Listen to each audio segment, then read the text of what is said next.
Decepción inesperada. Lo has destrozado todo, has vuelto a decepcionarme.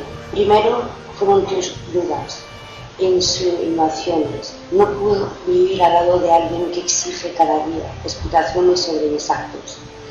Eres incapaz de amar y no confiar al mismo tiempo. Aquella decepción hizo reaccionar para tomar una definitiva y irrevocable resolución. El futuro a tu lado y la posibilidad de un final feliz se habían desvanecido para siempre. Amar es entregarse para hacer feliz al otro. El amor nunca se pierde, siempre genera amor y transformaciones más pronto o más tarde en la persona amada. Todo verdadero amor presupone las estructuras firmes de la comprensión en profundidad de la realidad de la persona amada, donde la sustancia del egoísmo no supera la bondad del corazón.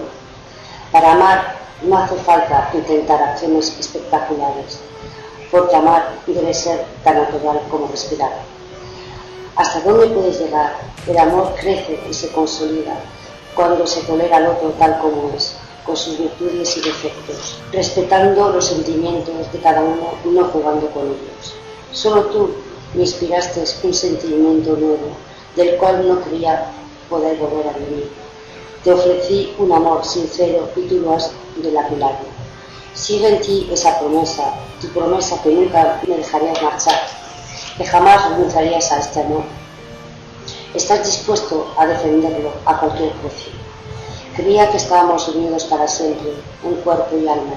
Creía que el destino había puesto nuestra unión y que nada ni nadie podría luchar contra él. Algún día, en cualquier parte, en cualquier lugar, indefectiblemente encontrarás a ti mismo. Esa, y sola esa, puede ser la más feliz o la más amarga de tus horas.